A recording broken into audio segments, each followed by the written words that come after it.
Well, Google just pulled an Apple, and nobody's the least bit surprised. Today, the day I'm recording this video anyway, February 16th,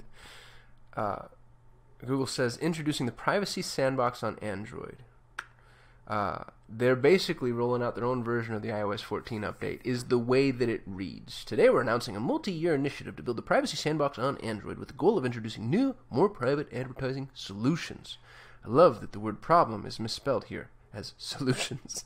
These solutions will limit sharing of user data with third parties and operate without cross-app identifiers, including advertiser ID, which is interesting because this is like the thing that everybody's using in order to track.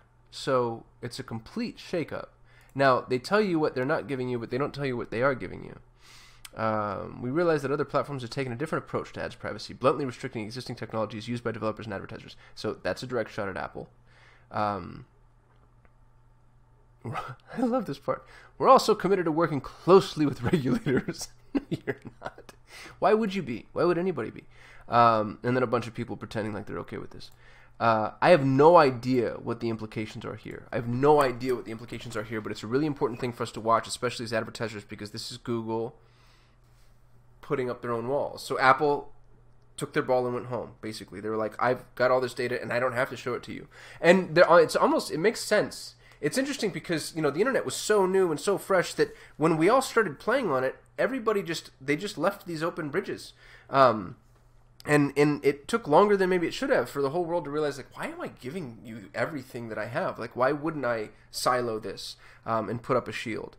The problem with that is now the dominoes start to fall, right? So you would think, like, between me right now and you watching this video, there are so many different conduits in between that, right? There's my device, the recipient device. There's your device, which is the viewing device. And so now your device needs to, it has the ability to filter as much as mine does, right? So there's those two devices on the end, let's say, and then the next step is going to be, whatever streaming repository, and then the data household, and then the browsers, of course, and then the pipes between those browsers and the servers, and each one of those connections, every single individual connection has the opportunity to transmit and or inhibit the transmission of data.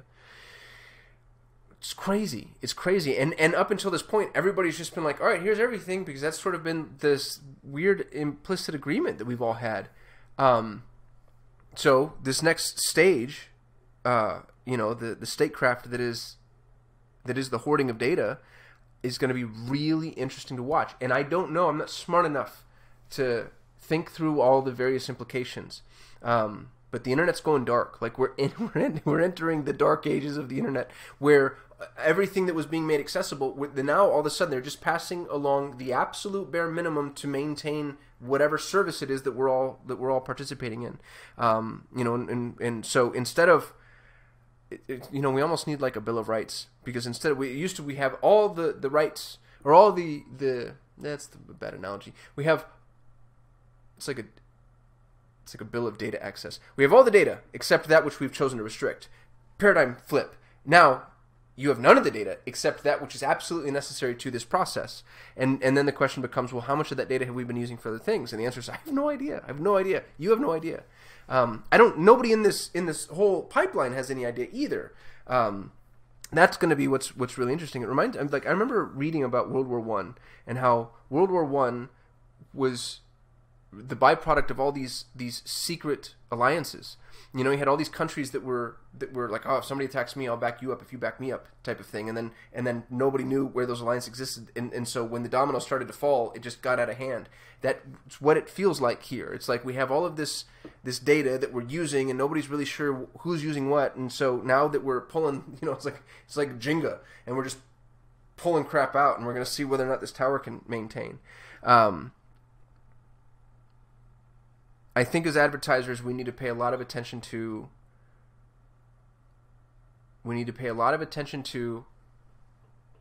what's working and why it's working, so that you're at least You're at least focused on your part of the Jenga tower.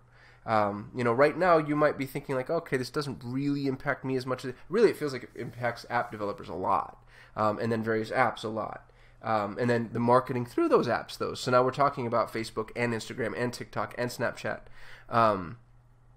but this will continue to cascade. So super relevant, really important to keep our eyes and ears out on, and interestingly, it's just one more move that further cements Google's prowess. Other applications aren't going to be able to contend with this. The data that Google's protecting, I love that. We're going to protect your data for you. We'll still have all of it. It's maybe even more of it now. We're capturing even more, but we're not going to give it to other people. Don't worry, we'll take care of you. So I realize this is self-interested to say because I have a Google Ads agency, but there's a reason I have a Google Ads agency, and it's because that's the horse that I chose to win, and right now it's winning, and there's not even another horse on the track. Why isn't that interesting? There's not even another horse on the track. Like, there's not an other ad network with Google's positioning, period. It's if you're not playing the Google game, y'all, good luck to you. And I'm not saying Google search, with Performance Max especially, what we're seeing if you're watching John's videos, it's amazing. It's amazing. So make sure you or at least diversifying your traffic strategies, if not Google, through other conduits. But things like this are going to impact your ability to diversify those traffic strategies. And then those applications, in turn, they're going to bite back.